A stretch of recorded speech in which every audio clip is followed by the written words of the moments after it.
পাবনা ফরিদপুরের ভাইরা কেমন আছেন আপনারা সবাই? আলহামদুলিল্লাহ, আল্লাহর রহমতে আমি অনেক ভালো আছি। আর ভালো না থেকে যাবো কোথায়? যেখানে যুবকদের ভালোবাসা আছে সেখানে ভালো না থেকে আসলে থাকা যায় না, ঠিক না? আসলে ইটস রিয়েলি আনবিলিভেবল, এত যুবকদের উপস্থিতি, এটা অনেক বেশি আমাকে মুগ্ধ করে, অনেক বেশি আমার ভিতরে ইন্সপিরেশন কাজ করে কাজ করার জন্য। তো যুবকদের জন্য অগ্রিম আমার পক্ষ থেকে ভালোবাসা, আল্লাহ সমস্ত যুবককে কবুল করুক। আমিন। আমার মনে হয় আজকের এই প্রোগ্রামে যদি একটা অবজার্ভ করা হয় যে শ্রোতা কারা বেশি, তাহলে I think 99% of they are young people, ঠিক না? দে আর ইয়াং পিপল, মাশাআল্লাহ। 90 ভাগেরও বেশি যুবক ভাইরা আজকে এই মাহফিলে এসেছে। তো এটা হচ্ছে ইসলামের বিজয় যে সুনিশ্চিত, এটা যে কেউ মুখে দেওয়ার সাধ্য রাখে না, এটা তাই স্পষ্ট প্রমাণ। আল্লাহ আপনার ফরিদপুরের যুবকদেরকে কবুল এবং মঞ্জুর করুক, সকলে পড়া আমিন। তো যুবক ভাইরা তোমরা কেমন আছো সবাই? আমাকে তোমরা চেনো সবাই? আজকে আমাকে ফার্স্ট টাইম দেখলা সরাসরি, এরকম কে কে আছে? সরাসরি আজকে প্রথম, তাই না? তাহলে আজকের ভালোবাসার উচ্ছ্বাসটা খুব বেশি হবে আমাদের, ঠিক কিনা বলে? প্রথম ভালোবাসাটা অনেক দামি হয়। তো মাশাআল্লাহ, আমি ট্রাই করবো যতটুকু পারা যায় ভালো কথা বলার জন্য, ঠিক আছে ইনশাআল্লাহ? আজকে আমার হেটার্স যারা আছে ইউটিউবে, ফেসবুকে, তাদের জন্য একটি সুন্দর জবাব হয়ে গেল যে আসিফ হুজুর যুবকদেরকে নিয়ে সবচেয়ে বেশি কথা কেন বলে। এটা জবাব হয়ে গেল। এর কারণ হচ্ছে যুব সমাজ মাহফিলে যত আসবে বেশি, মাদকের সংখ্যা তত কমবে বেশি, জেনার সংখ্যা তত কমবে বেশি, ঠিক না? এই জন্য আমি যুবকদেরকে নিয়ে বেশি কথা বলবো। তার মানে আমি যে অন্য কিছু বুঝি না তা কিন্তু না, বাট আমি বিশ্বাস করি বিপ্লব যদি করতে হয় এই যুবকদেরকে নিয়ে বিপ্লব করতে হবে। আল্লাহ প্রত্যেকটা যুবককে দিনের সৈনিক হিসেবে কবুল এবং মঞ্জুর করুন, সকলে পড়া আমিন। আজকে এই প্রোগ্রামে মাঠ হয়ে গিয়েছে ছোট, লোক হয়ে গিয়েছে আউট অফ ক্যাপাসিটি। তো আমাদের বিশ্বাস আছে পাবনার মানুষ সবাই ভদ্র ঘরের সন্তান, তারা অতটা জানে না। আমি বিশ্বাস করি আপনারা বিশৃঙ্খলা করবেন না, সুন্দর করে শৃঙ্খলাবদ্ধ হয়ে আমার কিছু কথা আমি বলবো, শুনে দেন বাসায় ফিরে যাবেন। রাজি আছেন? আচ্ছা, আমি একটু প্রশ্ন করি সবাইকে, আপনাদের বাসায় বউ আছে কার কার? বিবাহিত একটু হাত তুলেন তো। বউ থাকলে হাত তুলবেন, বউ থাকলে। আচ্ছা, হাত নামান। এবার যাদের বউ তো কেউ নাই, সিঙ্গেল পার্টিটা, রেজ ইউর হ্যান্ড।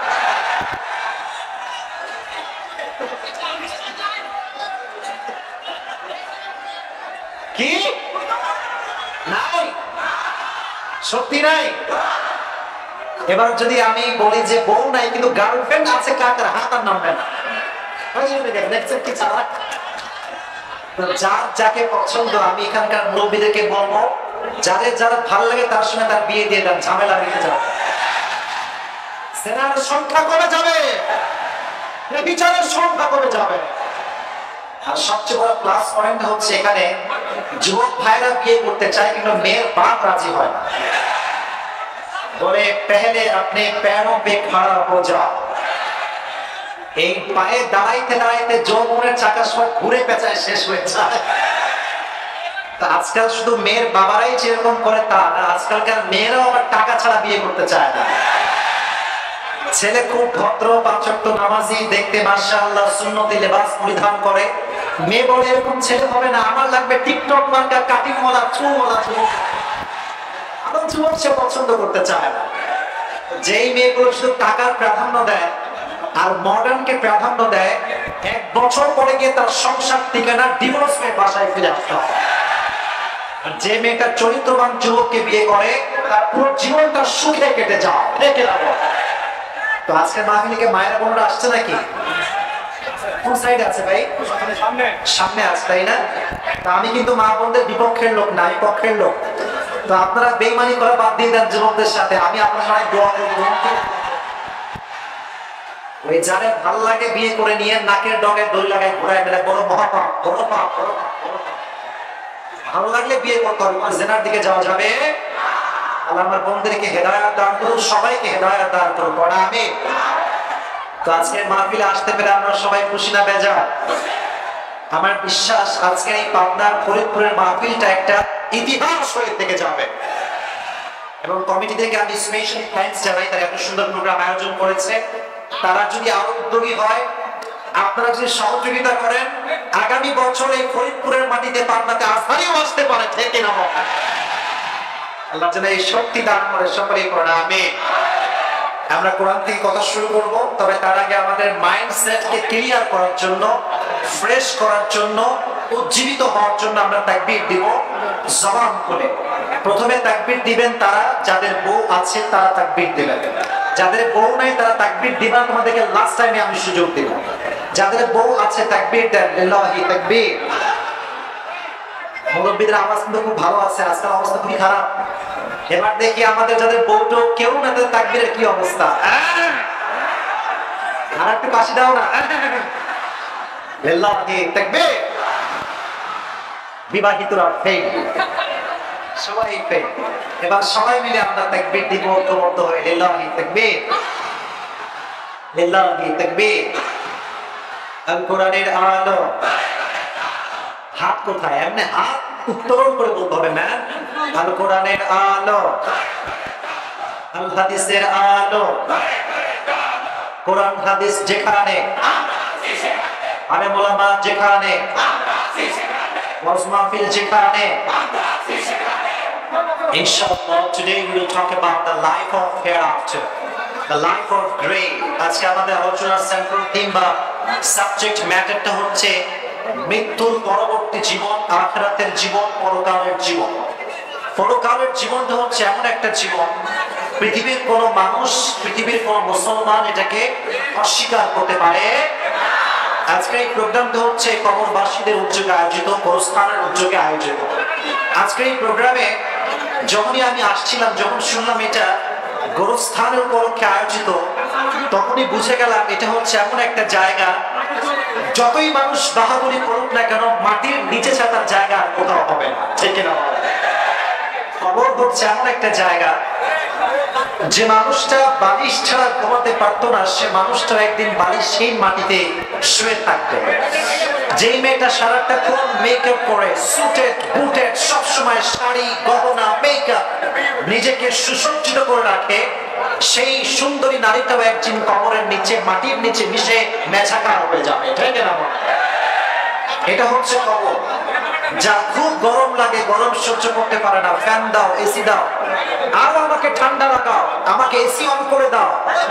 এই দেহগুলো একদিন কবরের নিচে অন্ধকার, কবরের ভেতরে চলে পড়ে তার বডিগুলো, সব দেহের অংশগুলো গলে পচে যাবে, ঠিক না বলেন? এটা হচ্ছে সেই কবর। তো পরকালের জীবনে আমরা সবাই বিশ্বাস করি কি করি না? বাহিরে কিন্তু খুবই সাউন্ড হচ্ছে, আমি কিন্তু জবাব দিচ্ছি না। আমি বিশ্বাস করি ভদ্রতাই হচ্ছে আমাদের সবচেয়ে বড় হাতিয়ার। তো আমাকে আপনারা রাগান্বিত করবেন না, আমি হাসি মুখের মানুষ। মেহেরবানি করে কোনো সাউন্ড করবেন না, specially right side and left side. Specially left সাইডে খুব সাউন্ড হচ্ছে, আপনারা আওয়াজ করলে আমার ওয়াক সুন্দর হবে না। Please keep quiet and keep silent, কোনো আওয়াজ হবে না। তাকবীর দেন, লিল্লাহি তাকবীর। পরকালের জগৎটা হচ্ছে এমন একটা জগৎ, পৃথিবীতে যত মুসলিম আছে, all the Muslims we believe that there will be a final hour bringing the end to this world's life, and there will be a last day after that, there will be no other day. আমরা বিশ্বাস করি যে আমাদের জীবনে এমন একটা দিন আসবে, যে দিনের পরে আর কোনো দিন হবে না, যে ঘন্টার পরে আর কোনো ঘন্টা হবে না। সেই দিন মালাকুল মউতের মাধ্যমে আমাদের সকলের রূহকে কবজ করবে একজন। আওয়াজ দিয়ে বলেন তিনি কে? একটু জোরে আল্লাহর নাম বলেন না, আওয়াজ দিয়ে বলেন তিনি কে? এবং এটা হচ্ছে সেই দিন, যেই দিন আল্লাহ তাআলা, when Allah will resurrect all the creatures, আল্লাহ সবাইকে একত্রিত করবেন and gather them before him, সবাইকে আল্লাহর সামনে দাঁড়াতে হবে, and Allah will ask everyone about their deeds and faith. আল্লাহ সবাইকে ঈমান এবং আমল সম্পর্কে জিজ্ঞেস করবেন। এটা হচ্ছে পরকালের জগৎ। কিসের জগৎ? পাবনার ফরিদপুরের ভাইরা, কিসের জগৎ? এটার ওয়াজ শুনতে আপনারা সবাই প্রস্তুত আছেন তো? বলেন ইনশাআল্লাহ। এই বাম থেকে সাউন্ড খুবই কম, সবাই বলতে হবে ইনশাআল্লাহ। মাশাআল্লাহ। মাথায় রাখবেন একটা কথা, আজকাল মানুষের চলাফেরা দেখলে বোঝাই যায় না যে সে কখনো মারা যাবে। কিছু কিছু যুবক আছে দেখবেন এমন একটা ভাব, এমন শার্ট পরে যে সাথে বোতাম খোলা। আবার দেখবেন অনেক যুবক আজকাল গলায় চেইনও পরে, আবার হাতে ব্রেসলাইট পরে, আছে না নাই? আর রাস্তাঘাটে তো আজকাল এত টিকটকার যুবক রাস্তায় হাঁটাই যায় না আজকাল। এদেরকে দেখলে বোঝাই যায় না যে কোনোদিন মারা যাবে। বাট মাথায় রাখবেন, এই দিন দিন নয়, আরো দিন। এমন একটা দিন আসবে যে দিন সমস্ত মানুষকে আল্লাহর সামনে দাঁড়াতে হবে।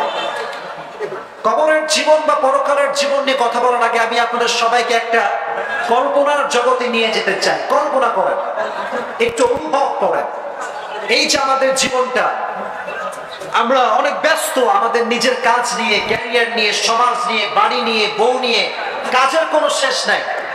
But end of the day যদি কেউ নামাজ না পড়ে তার জীবনের কোনো দাম নাই, ঠিক কিনা বল? আপনারা গোলাম সারওয়ার সাইদি হুজুরের নাম শুনছেন? ওই যে আজহারি সাহেবের নানা, দাড়িগুলো একদম বিশাল লম্বা লম্বা দাড়ি ছিল। তার একটা কথা ভাইরাল হয়েছিল করোনার সময়ে, যে যুবক তুমি এখনো মসজিদে আসো না? তো তিনি সেখানে একটা বাক্য বলেছিলেন, নামাজ নাই যা, ইমাম নাই তা। নামাজ নাই যা, মুসলমান পরিচয় দাবি করার অধিকার নাই তা। এন্ড অফ দ্য ডে নামাজ পড়তে হবে। এখন আমরা প্লিজ বসেন, সাউন্ডের সমস্যা হচ্ছে, আপনারা কেউ সাউন্ড করবেন না প্লিজ। আমি বলি কথা আমাকে ঠান্ডা মাথায় বলতে দেন। এর চেয়ে অনেক বড় প্রোগ্রাম আমরা করেছি, বাট স্তব্ধ ছিল, সাইলেন্ট ছিল, কথা সুন্দর হয়েছে। আর আমি এটা বিশ্বাস করি, পাবনার ফরিদপুরের সন্তানরা এরা হুজুরদেরকে কলিজার ভেতর থেকে ভালোবাসে। আর ভালোবাসার মান রাখার আজকে একটাই উপায়, আমাকে শান্তিপূর্ণ কথা বলতে দেন। আমার কথা, আপনার মেসেজটা হৃদয়ে আঘাত করতে হবে। নয় আজকের ওয়াজ খালি সামনে 20টা ক্যামেরা, হাজার হাজার লোক, এটার নাম ওয়াজ না। ওয়াজ তো হবে তখন যখন আমার ওয়াজে আপনার জীবন পরিবর্তন হবে, ঠিক না? গিভ মি চান্স প্লিজ, একটু সাইলেন্ট থাকেন। মনে রাখবেন, পরকালের জীবন নিয়ে কথা বলতে গেলে আমাদেরকে 3টা বিষয় মাথায় রাখতে হবে। কয়টা বিষয়? 3টা। এক হচ্ছে বিলিভ ইন রেজারেকশন, নাম্বার 2 হচ্ছে বিলিভ ইন জাজমেন্ট, নাম্বার 3 হচ্ছে believe in hellfire and paradise. আমরা বিশ্বাস করি কবরে আমরা ঢুকবো মরা লাশ হয়ে, বাট ওই কবরের ভেতরে আমাদেরকে রূহ আবার দিবে একজন, তিনি কে? বিলিভ ইন রেজারেকশন, পুনরুত্থানে বিশ্বাস করা। 2 নাম্বার হচ্ছে believe in day of judgement. আমাদেরকে ঈমান সম্পর্কে জিজ্ঞেস করা হবে, আমল সম্পর্কে জিজ্ঞেস করা হবে। এই বিশ্বাস আমাদের মাঝে আছে না নাই? Number 3, believe in hellfire and paradise. কিয়ামতের কঠিন ময়দানে মানুষগুলো হয় হবে জান্নাতি, না হয় হবে, বলেন না, হয় হবে জান্নাতি, না হয় হবে। এবার আমি প্রশ্ন করি, আমরা কি হতে চাই? শুনি নাই, আরো জোরে। জান্নাতি হতে চাইলে ওয়াজ মনোযোগ দিয়ে শোনার দরকারটা আছে না নাই? বীরের বাচ্চার মতো তাকবীর দেন, লিল্লাহি তাকবীর। কাফিররা বলে, وقال الذين كفروا أئذا كنا ترابا وآباؤنا أئنا لمخرجون। কাফিররা আমাদেরকে প্রশ্ন করছে আল্লাহর কাছে, যখন আমরা মারা যাব, আমাদের দেহ যখন ডেড বডি হয়ে যাবে, এটা কেমন করে সম্ভব যে আল্লাহ আমাদেরকে আবার জীবিত করবেন? কিন্তু আল্লাহ তাআলা বলছেন, কুলিল্লাহু ইউহয়িকুম সুম্মা ইউমীতুকুম সুম্মা ইয়াজমাউকুম ইলা ইয়াউমিল কিয়ামাহ। যখন তোমরা মৃত্যুবরণ করবে, যখন তোমরা কবরস্থ হবে, তোমাদেরকে আবার রূহের ফুৎকার দিবে একজন, আওয়াজ দিয়ে বলেন তিনি কে? Allah will causes you to die again, and Allah will causes you to live again, and most of the people don't know that. Allah বলছেন, কুলিল্লাহু ইউহয়িকুম, আমি তোমাদেরকে জীবন দান করব। কারণ জীবন এবং মরণের ক্ষমতা একজনের হাতে, তিনি কে? আল্লাহ আমাদেরকে আবার জীবন দিবেন, নতুন জীবন শুরু হবে।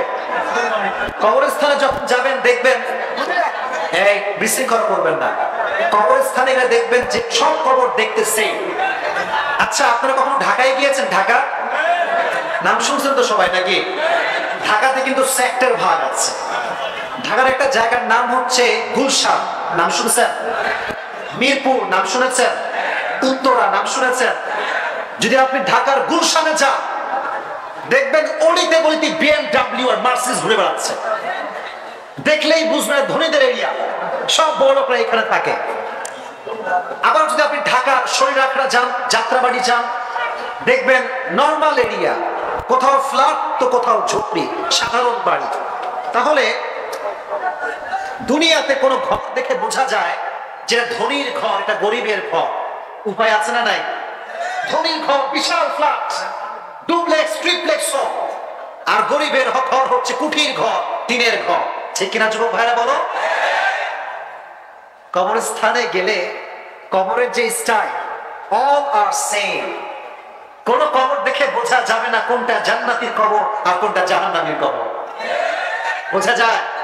কিন্তু নবীজি বলছেন, আল কবরু রাওদাতুম মিন রিয়াদিল জান্নাহ আও হুফরাতুম মিন হুফারিন নার। কোন কবর হচ্ছে জান্নাতের বাগান আর কোন কবর হচ্ছে জাহান্নামের বাগান। কিন্তু কবর দেখলে বোঝার কোনো উপায় নাই। ঠিক না বলে? আল্লাহ বলছেন, আমি তোমাদেরকে সেই কবরে আবার জীবন দিব, নতুন জীবন শুরু হবে। 2 নাম্বার বলেছিলাম, believe in day of judgement. Allah আমাদেরকে এই দিন সম্পর্কে জিজ্ঞেস করবেন, ঈমান এবং আমল সম্পর্কে। এবার আমাকে বলেন, জান্নাতে যাওয়ার জন্য 100তে কত? ওই 3 জন কই যায়? কালো গেঞ্জি, বসো। কিসের বসো? আধা ঘন্টা বসে বসে পড়ো তোমরা। আচ্ছা, সবাই দুটো হাত তুলেন তো আমার সাথে, আমাকে ওয়াদা করেন, বলেন হুজুর। না না, হয়নি, বাঘের বাচ্চার মতো। হুজুর, আমরা ওয়াদা করছি, যেহেতু এই তোমরা জোরে বলো, এই যুবক জোরে বলো, জোরে। আমরা আজকের মাহফিলে এসে গেছি, আমরা ওয়াদা করছি দোয়া না করে কেউ বাসায় যাব না। জোরে সরে বলেন ইনশাআল্লাহ। এবার বলেন, জান্নাতে যাওয়ার জন্য 100 নাম্বারে কত নাম্বার দরকার? মাশাআল্লাহ, কত? 51। 100তে লাগবে 51, 51। যার 100 আমলের 51 আমল হবে, আল্লাহ বলবেন তুমি জান্নাতে প্রবেশ করো। সুবহানাল্লাহ। বোঝায়? তাহলে বোঝেন, ইসলাম এটা কি কঠিন না সহজ? বুঝি নাই। সহজ। আর আমরা হুজুররা কঠিন করি। আজহারি বলেছিলেন যে সাধারণ যুব সমাজ ইসলামকে যত সহজ বানায়, আর হুজুররা তার চাইতে অধিক গুণে কঠিন বানায়। দেখবেন হুজুরদের জবানে খালি একটাই কথা, হারাম হারাম হারাম, হালাল বলতে কিছুই নাই। তা আমি একটা বিষয়ে খেয়াল করেছি, আমরা হুজুররা কঠোর হওয়ার কারণে অনেক মানুষ আমাদের কাছে আসতে চায় না। কিন্তু আলহামদুলিল্লাহ, আপনাদের কাছে গৌরবের সঙ্গে বলছি, আমাদের কথাগুলো শুধুমাত্র যুবকরা শোনে না, উপর লেভেলের অনেক মানুষ আমাদের কথা শোনে। আলহামদুলিল্লাহ পড়ে। আমরা সবসময় সহজ করি, সহজীকরণ করে উপস্থাপন করি। এখন হিসাবে আসেন যে হিসাবটা কেমন করে হবে। আল্লাহ একটা মিজানের পাল্লা দিবেন। মিজান, এটার নাম কি? মিজান। স্বর্ণের দোকানে একটা পাল্লা পাওয়া যায়, দেখেছেন? আল্লাহ আছে না? স্বর্ণকে ওজন করা হয়, একদম পঙ্খানুপুঙ্খ ভাবে ওজন করা হয়, কোনো কম বেশি হয় না। কিয়ামতের কঠিন ময়দানে আল্লাহ তাআলা বান্দার আমলকে ওজন দিবেন। فمن يعمل مثقال ذرة خيرا يره ومن يعمل مثقال ذرة شرا يره। যে বান্দা সামান্য শস্য দ্বারা পরিমাণ আমল করেছে, সেই আমল সে দেখতে পাবে। আর যে বান্দা সামান্য শস্য পরিমাণ খারাপ কাজ করেছে, এটাও তার সামনে ওজন দিবে একজন। আওয়াজ দিয়ে বলেন, তিনি কে? এমন একজন বান্দা হবে যে যুবকের আমলনামা 50-50 হবে। আমি বলেছিলাম লাগবে 51, কিন্তু যুবকের হয়েছে কত? 50-50। আর লাগবে 1 আমল। জোরে বলেন, কত আমল? 1 আমল। তো যুবক তো বলবে, আরে কোনো সমস্যা নাই, আমার বাপ তো আছে এখানে, বাপ দিবে, আমার সমস্যা নাই। যুবক বলবে, কোনো সমস্যা নাই, মা আছে, আমাকে মা দিবে। বাবার কাছে যাবে, আব্বা যান, আজ আমার জান্নাতে যাওয়ার জন্য মাত্র একটা আমলের প্রয়োজন। I need just on this to enter the paradise. Just একটা আমল আমাকে দেন। আব্বা বলবে, তুমি কে? কই থেকে আসছো তুমি? তোমাকে তো আমি চিনি না। তোমার বাচ্চা কোথায়? আমার কোনো সন্তান ছিল না, কোনো স্ত্রী ছিল না, আমার কোনো ছেলেই ছিল না, তুমি কে? যুবক অবাক হয়ে যাবে, আরে বাবা আমাকে চেনে না। এবার মায়ের কাছে আসবে, আম্মা যাও, শুধুমাত্র একটা আমলের প্রয়োজন জান্নাতে যাওয়ার জন্য, একটা আমল আমাকে দান করে। মা বলবে, তুমি কে? তোমাকে আমি চিনি না। তোমার পরিচয় কি? আমি তোমাকে চিনি না। এবার তার স্ত্রীর কাছে আসবে, বলবে, হ্যাঁ আমার কলিজার টুকরা স্ত্রী, আমাকে একটা আমল দান করো, একটা আমল হলে আমি জান্নাতে প্রবেশ করব। বাট কেউ সেদিন কারো ডাক শুনবে না। ইয়াউমা ইয়াফিরুল মারউ মিন আখি, ভাই ভাইকে চিনবে না, ওয়া উম্মিহি ওয়া আবি, মা বাবা তার সন্তানকে চিনবে না। নাউজুবিল্লাহ বললেন না? জোরে সোরে বলেন নাউজুবিল্লাহ। কেউ আমল দিবে না। ওই বান্দাটা হতাশ হয়ে যাবে। এবার সে বলে যাবে আমার জাহান্নামটা কনফার্ম হয়ে গিয়েছে, আমি মনে হয় জাহান্নামী হয়ে যাব। ইন দ্য মিন টাইম একজন ভাই আসবে, বলে ভাই তোমার কি সমস্যা, তোমার মন খারাপ কেন, তুমি এভাবে মন খারাপ করে বসে আছো কেন? তো বলে ভাই আপনি কে, আজকে আমার মাই আমার ছেলে নাই, তুমি কে, কই থেকে আসছো মিয়া, তোমার কি সমস্যা, আমাকে তুমি ডিস্টার্ব কেন করছো? বলছে আমাকে একটু বলেন কি সমস্যা, আমি আপনাকে হেল্প করবো। তো বলছে ভাই আজ আমার শুধুমাত্র একটা আমলের প্রয়োজন, একটা আমল পেয়ে গেলেই আমি জান্নাতি। বলবে ভাই আমি আপনাকে সাহায্য করবো। সুবহানাল্লাহ পড়েন। বলবে তুমি আমাকে সাহায্য করবা, এটা কেমন করে সম্ভব? ওই ভাই বলবে যে ভাই আমার কাছে আমলই আছে মাত্র একটা। আমল আছে কয়টা বলেন না, কয়টা? ওই একটা থাকলেও কি না থাকলেও কি, আমি কনফার্ম জাহান্নামে, আমাকে জাহান্নামেই যেতে হবে। তা আমি যদি তোমাকে একটা আমল দিয়ে সাহায্য করতে পারি তো আল্লাহ আমাকেও মাফ করতে পারে। তো না, তোমাকে আমল আমি দিচ্ছি, চলো চলো আল্লাহর কাছে যাই। এবার দুইজন মিলে, এবার ওই ভাই আর এই ভাই দুইজন আল্লাহর কাছে যাবে। আল্লাহ আমি আমার একটা আমল পেয়ে গিয়েছি, আমাকে জান্নাত দান করো। আল্লাহ বলবে তোর এই আমলটা কে দিল রে? তোর মা দিল না, বাপ দেয়নি, ভাই দেয়নি, বউ দেয়নি, সন্তান দেয়নি। Who has given this gifts? কে দিয়েছে তোর এইটা? বলে ভাই এই ভাইটা আমাকে দিয়েছে আল্লাহ, এই ভাইটা আমাকে সাহায্য করেছে। আল্লাহ বলবে কি, এই তুই সাহায্য করেছিস কেন? তোর কি মাথায় সমস্যা আছে? আজকে বাপ তার সন্তানকে চিনে নাই, মা তার সন্তানকে চিনে নাই, তুই কেন সাহায্য করবি? সে বলবে আল্লাহ আমার কাছে একটাই আমল আছে, তো ভাবলাম উপকার করলে ক্ষতি কোথায়? সুবহানাল্লাহ কোথায়? তো আল্লাহ বলবে ও আচ্ছা আচ্ছা আচ্ছা, তুই আমার চাইতে বেশি রহমান হতে চাস, তুই আমার চাইতে বেশি রহিম হতে চাস, আমার মতো দয়াময় কেউ নয়, আজ তুইও যা, তোর ভাইকেও জান্নাতে নিয়ে চলে যা। এই জন্য এবার আরেকটা প্রশ্ন করি, কিয়ামতের কঠিন ময়দানে হিসাব করার সময় একটা বিষয়ে সর্বপ্রথম প্রশ্ন করা হবে, বিষয়টা বলতে পারবেন কি? নামাজ। বলেন বিষয়টার নাম কি? নামাজ। আপনি খেয়াল করে দেখবেন এলাকার মসজিদগুলোতে জোহরেও মোটামুটি লোক হয়, আসরেও লোক হয়, মাগরিবেও হয়, এর সাথেও মোটামুটি হয়। ফজরের নামাজে কাউকে হারিকেন দিয়ে খুঁজে পাওয়া যায় না। ঠিক না বললে কথা বলতে হবে না, জোরে বলতে হবে, ঠিক না? বলেন বলেন বলেন। ইমাম সাহেব থাকে এক কাতারও হয় না, রাইট, এক কাতারও হয়। ইমাম সাহেব, মুয়াজ্জিন সাহেব, আর হাতে গোনা কয়েকজন মুরব্বী। আর যুবকরা আসবে কেমন করে? রাত ৩টা ৪টা পর্যন্ত গার্লফ্রেন্ডের সঙ্গে চ্যাটিং করে প্রেম করে বেড়াও। উপস্থিতি আসবে কেমন করে? প্ল্যান করে যান, কবে বিয়ে করবা বলো? আসলে কিন্তু বিয়ে করবে ৩-৪ বছর প্রেম করে আবার যে যার মতো ছেড়ে দেবে। কথা ঠিক না বলো যুবক ভাইরা, ঠিক না বলো? আমার আরেকটা বিষয় খুবই খারাপ লাগে, যখন খেলা হয় ফুটবল খেলা, আচ্ছা এখন তো ক্রিকেট চলছে তাই না, বিশ্বকাপ খেলা, দেখবেন যখন রাত ৩টার সময় খেলা পড়বে, অনেক যুবক দেখবেন মোড়ে মোড়ে ক্যামেরা লাগায়, টিভি লাগায়, রাত ৩টার সময় খেলা দেখবে, কিন্তু কুলাঙ্গার ফজরের নামাজটা পড়বে না। আমরা কি মুসলমান ঘরের সন্তান? এটা কেমন পরিচয়, এটা কেমন বিষয়? কিয়ামতের দিন first question will be about your সালাত, নামাজ নিয়ে প্রশ্ন করা হবে। নবীজির একজন সাহাবী ছিল, তার নাম হচ্ছে ওমর ফারুক। নাম শুনেছেন আপনারা সবাই? ওমর ফারুক রাদিয়াল্লাহু তাআলা আনহুর কাছে একজন সাহাবী বসে আছে। ইন দ্য মিন টাইম আপনারা ওই যে ডানে একটু বিশৃঙ্খলা করছেন, যার যার মতো বসতেছে, যার যার। আচ্ছা কয়টা বাজে? যদি বলেন যে হুজুর রাত হয়ে গিয়েছে আর বসতে পারবো না, তাহলে আমি শেষ করে দেব, বলা যাবে তো ইনশাআল্লাহ? আচ্ছা ঘুরে আসবে, আমি জানি। এর কারণটা হচ্ছে অনেক রাত তো, আবার খুবই গরম লাগছে মনে হয়, তাই না?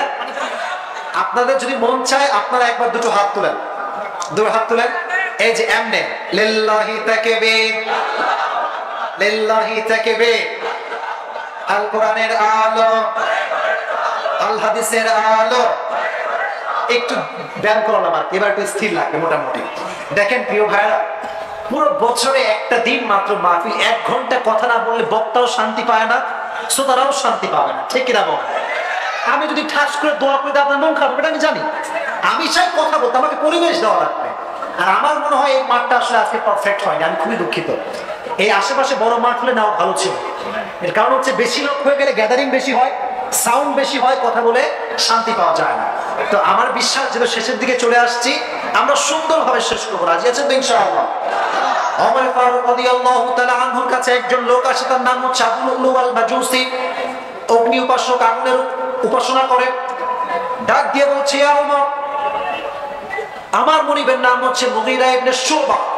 সে আমার কাছে প্রতিদিন 4 দিরহাম চার্জ করে।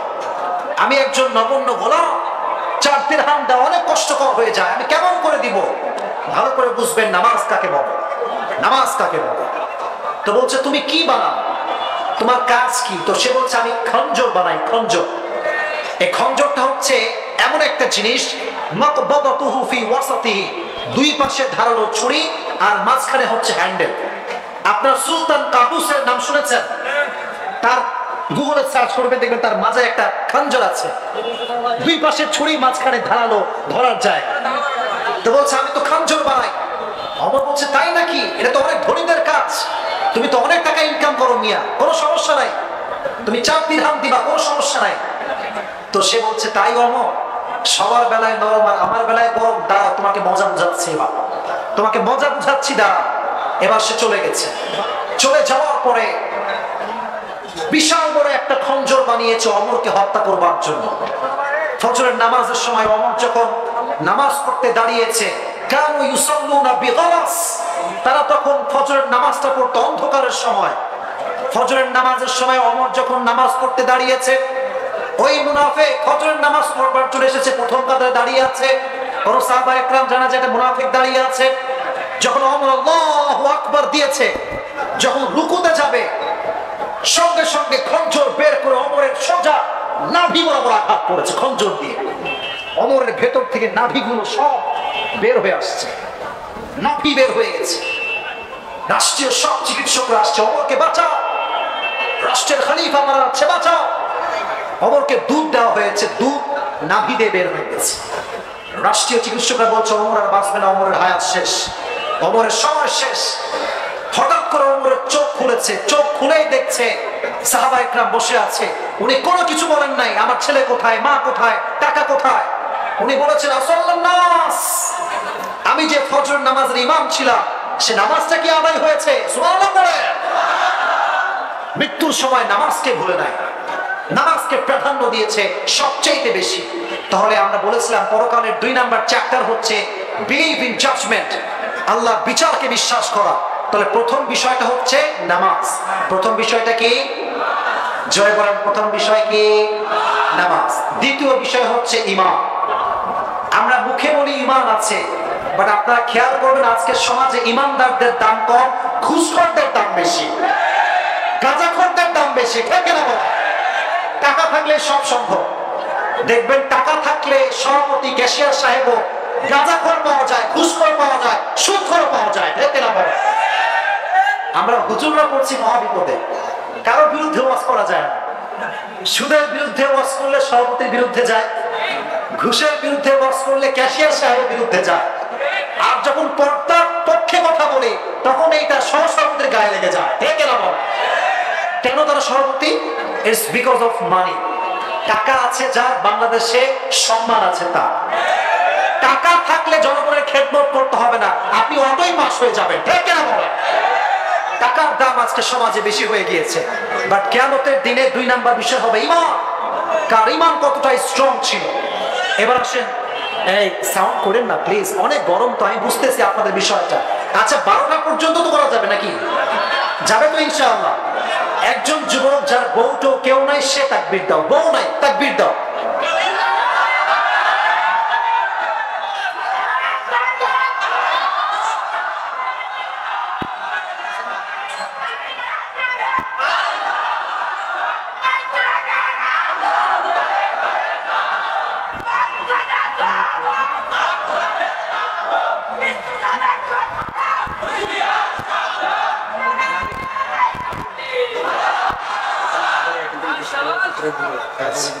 আচ্ছা মাশাআল্লাহ, মাশাআল্লাহ, খুব ভালো লাগলো। আসলে জানেন আমাদের লোক সংখ্যা একটু বেশি হয়ে গেছে আজকে। লোক যখন বেশি হয়, মাঠ যখন ছোট হয়, মানুষ খুব বিরক্ত বোধ করে, জায়গা পায় না, কেউ উঠে কেউ বসে। টাকার লোক কিন্তু এখনো ভরপুর, তার মানে যে উঠে যায় আরেকজন এসে বসে যায়, ঠিক না বলেন? লোকের অভাব নাই, আছে কোনো সমস্যা নেই, বাট আমাকে একটু সুযোগ দেন, আমি একটু কথা বলতে চাই। আজকে শোনা যাবে তো ইনশাআল্লাহ? একবার আসছি, কবে আবার আসবো জানি না, ট্রাই করছি ভালো ভালো কথা বলার জন্য। ইমানটাকে ভালো করে বুঝবেন। ইমানের অর্থ বাহ্যিক আমি বললাম আল্লাহকে বিশ্বাস করি তা কিন্তু হবে না। অনেক মেয়ে দেখবেন বোরকা পরে, সুন্দর হিজাব পরে, নেকাব পরে, আবার টিকটক করে বেড়ায়। আবার অনেক মেয়ে আছে দেখবেন বোরকা পরেই পার্কে পার্কে প্রেম করে বেড়ায় আর বাদাম খেয়ে বেড়ায়। এটা হচ্ছে উপরে ফিটফাট, ভেতরে। আমরা কি এরকম মুসলমান হব নাকি ভাই? আমাদের উপরেও ফিটফাট, ভেতরে। এটা হচ্ছে ইমান। আর যারা মুনাফিক তাদের বাহিরে একরকম, ভেতরে একরকম। তো আমি হয়তো ভাবছি অনেক বোনরা এখানে আছেন, আমার বোনদের জন্য ইমানের ক্ষেত্রে একটা মেসেজ। যেই মেয়ে হিজাব পরে, নেকাব পরে, বাট ফজরের নামাজ পড়ে না, জোহরের নামাজ পড়ে না, নামাজের পাবন্দি করে না, তার বোরকার কোনো দাম আল্লাহর কাছে না। বোরকা ওয়ালি যে নামাজি, সে তার দাম আল্লাহর কাছে আছে, ঠিক না? আর যুবকদেরকে আমি বিনীত আবেদন করবো, যুবক ভাইরা, শুধুমাত্র বোরকা দেখেই তুমি প্রেমে পড়ে যেও না। বোরকার ভেতরের চরিত্র তোমাকে জাস্টিফাই করতে হবে, ঠিক না? এটা তোমরা ঠিক বলছো কারণ আমি খুব ভালো করেই জানি। কারণ আজকালকার অনেক মেয়ে আছে বোরকাকে জাস্ট 3-4টা প্রেম করার জন্য ব্যবহার করে, আসলে আকর্ষণ করতে নয়, ঠিক না? এটা আসলে ইমান নয়। ইমান হচ্ছে বাহিরেও যেমন ভেতরেও তেমন, এর নাম মুমিন, ঠিক না? 2 নাম্বার প্রশ্ন হবে ইমান সম্পর্কে। আপনাকে আপনার চরিত্র সম্পর্কেও প্রশ্ন করা হবে। যারা স্বামী আছেন, স্বামীদেরকে বলবো, যারা চরিত্র ঠিক রাখতে পারে না তারা কনফার্ম জাহান্নামী হবে। অনেক স্বামী আছে দেখবেন বউ থাকতেও পরকিয়া করে, অনেক বউ আছে স্বামী থাকতেও পরকিয়া করে, অনেক স্বামী আছে দেখবেন বিয়ে করেই প্রবাস, 3-4 বছর কোনো খবর নাই। আর মেয়েটা মাশাআল্লাহ ইমো চালায়, কয়েকটা যে পরকিয়া করেছে এটা সংখ্যা গোনা মুশকিল হয়ে যায়। খুবই এই কথাটা ঠিক, এটা তাই না ভাইরা? এরকম আছে না নাই? এটা ঠিক না? প্রবাসে যারা যাবেন, আচ্ছা বুঝেছি, কমন বিষয় বুঝেছি। প্রবাসে যারা যাবেন মেহেরবানি করে বউকে অ্যান্ড্রয়েড ফোন দিয়েন না। অ্যান্ড্রয়েড ফোন দিয়ে যাবেন, যাওয়ার সময় দেখবেন আছে, এসে দেখবেন নাই। অ্যান্ড্রয়েড ফোন আছে, বউ নাই, মিয়া দৌড়া বুঝে না, বউ নাই, অ্যান্ড্রয়েড ফোন থাকবে। তা আমার কথা হচ্ছে পরকীয়া আছে যেখানে জাহান্নাম আছে। চরিত্র বড় দামি জিনিস। আর আমি আমার সম্মানিত বোনদেরকে বলবো, পরকালের জীবনে যেহেতু চরিত্র সম্পর্কে জিজ্ঞেস করা হবে, আমার বোনেরা স্বামীর প্রতি আসক্ত হন। কোন পরপুরুষের প্রতি আসক্ত হলে আপনার চোখ বন্ধ হয়ে যাবে। অনেক মেয়ে দেখবেন আবার এক পুরুষ দিয়ে হয় না, 10টা পুরুষ না হলে তার শান্তিই পায় না। এরকম মেয়ে সত্যি আছে, আমি নিজে দেখেছি। অনেক যুবক আমার কাছে আসে যে হুজুর আমার বউকে আমি দেখেছি 3-4টা পরকীয়া করে। বিশ্বাস রাখেন, যেই মেয়ে তার স্বামীকে মন থেকে ভালোবাসতে পারে না, সেই মেয়ের গর্ভে কখনো ইসমাইলের মতো সন্তান আশা করা যায় না। আল্লাহ আমাদের চরিত্রকে হেফাজত করার তৌফিক দান করুন। পড়াবে কিয়ামতের কঠিন ময়দানে একজন বান্দার আমলনামাকে ওজন দেওয়া হবে। ওই বান্দার আমলটা একবার হালকা হবে, একবার ভারী হবে, একবার ওজন কমে যাবে, একবার ওজন বেড়ে যাবে। ওই বান্দার রূহটা বের হয়ে আসবে। হঠাৎ করে তার রূহটা বের হবে, এমন সময় দেখবে তার আমলনামাটা ওজন ভারী হয়ে গেছে। অবাক হয়ে যাবে, আল্লাহ এটা কোত্থেকে আসলো? আল্লাহ বলবে তোমার সুন্দর চরিত্র, যে তোমাকে আজকে জান্নাতি বান্দা হিসেবে কবুল করে নিয়েছে। সুবহানাল্লাহ পড়ে। তাহলে বোঝা গেল কিয়ামতের কঠিন দিনে চরিত্রের দাম আছে না নাই? তাহলে 3টা বিষয় বুঝলাম। এদিকে তাকান, শেষ ভালো যান, সব ভালো। এক হচ্ছে নামাজ, জোরে বলেন, এক হচ্ছে, আরো জোরে, এক হচ্ছে। 2 হচ্ছে ঈমান, 2 নাম্বার কি? 3 নাম্বার চরিত্র, 3 নাম্বারে কি? নামাজ, ঈমান, চরিত্র যা সুন্দর, তার জন্য আল্লাহ জান্নাতকে তৈরি করে রেখেছে। সুবহানাল্লাহ পড়ে। যুবক ভাইরা, রাত কি খুব বেশি হয়ে গেছে? 12টা বেজে যাচ্ছে, আমি জানি। আমি চাই 12:10 পর্যন্ত অন্তত কথা বলতে। আমাকে সুযোগ দেওয়া যাবে তো ইনশাআল্লাহ?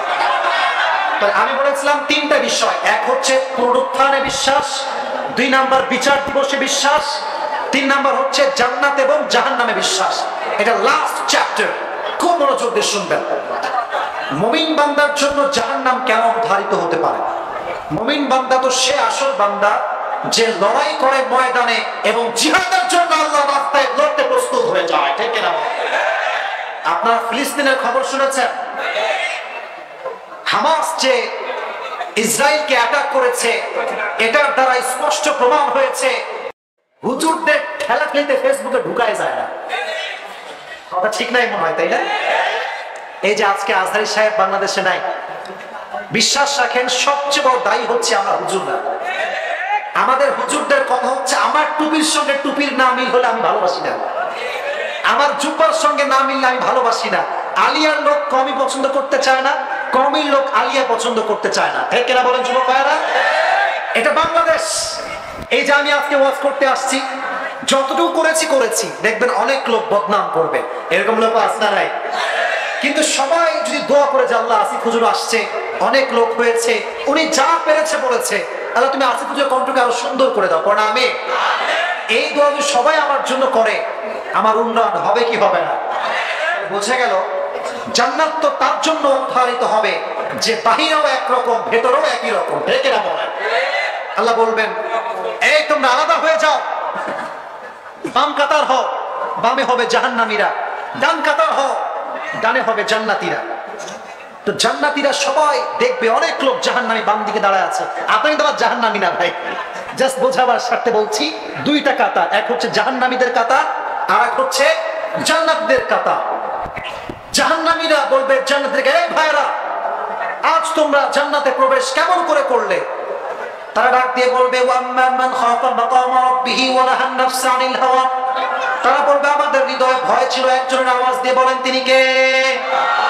যাদের হৃদয়ে আছে আল্লাহর ভয়, তারা কবু পথ ভুলে যায় না। আমার সঙ্গে পড়েন, যাদের হৃদয়ে আছে আল্লাহর ভয়, তারা কবু পথ ভুলে যায় না।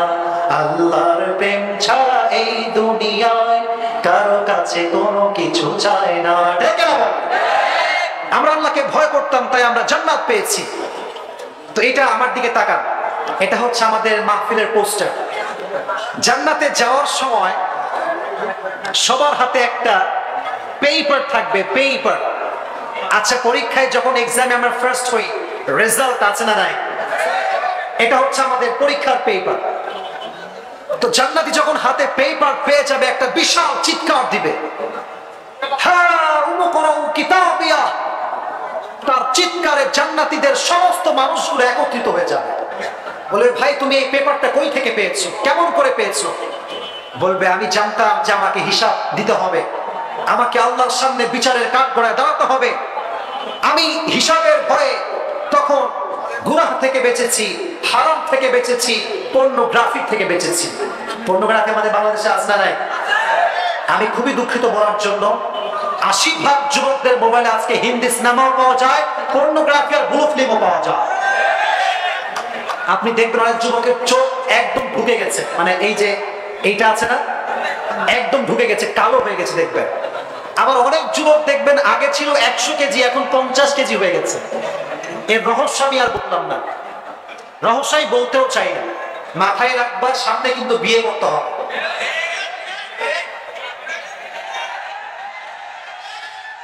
বিয়ে করতে হবে না সামনে? তুমি যদি এখনই এই সব থেকে সব শেষ করে তুমি তাহলে বইয়ের সঙ্গে তোমার জীবনটা শুরু করবা কেমন করে, ঠিক কিনা বলছো? এই ব্লু ফিল্ম, অশ্লীল ভিডিও শুধু যুবকরা দেখে না, আজকে অনেক মেয়েরা পর্নোগ্রাফিতে আসক্ত হয়ে গিয়েছে। এবং সমকামিতা আজকে শুধুমাত্র যুবকদের মাঝে নয়, নারীদের মাঝেও বিস্তার লাভ করেছে। যারা গার্লস হস্টেলে থাকে, যারা বিভিন্ন মেডিকেল পড়াশোনা করে, কলেজে পড়াশোনা করে, অনেক রিপোর্ট আছে যেখানে নারীরা মিলে সমকামিতায় তারা লিপ্ত হয়ে গিয়েছে। এই যুব সমাজ আজকে গেছে কোথায় গিয়েছে এই যুব সমাজ? তো জান্নাতি মানুষগুলো বলবে দিস ইজ মাই পেপার, এটা আমার পেপার, এটা আমার জন্য সার্টিফিকেট, আজ আমি জান্নাতে প্রবেশ করবো। সবাই এবার জাহান্নামীরা বড় আফসোস করবে, তারা বলবে ইস যদি আব্বা আমার আদেশটা মানতাম, যদি মুরব্বীদেরকে সম্মান করতাম, যদি হুজুরদের কথাগুলো মনোযোগ দিয়ে শুনতাম, তারা আফসোস করবে। এই যে বিশ্বকাপ ক্রিকেট খেলা হচ্ছে, ফেসবুকে ঢুকার কোনো কায়দা নাই। সারাদিন সাকিব আল হাসান, সারাদিন সাকিব আল হাসান আর তামিম ইকবাল, আছে না নাই? পুরো ফেসবুকটা শেষ। আমার কথা, যে যার মতো খেলবে খেলুক, কোনো সমস্যা নাই, বাট আমি আমার ক্যারিয়ারে ফোকাস করব। সাকিব আল হাসান তার মতো সফল হয়েছে, আমি আমার মতো দুনিয়াতেও সফলতা অর্জন করব, আখিরাতেও সফলতা অর্জন করব। ঠিক আছে?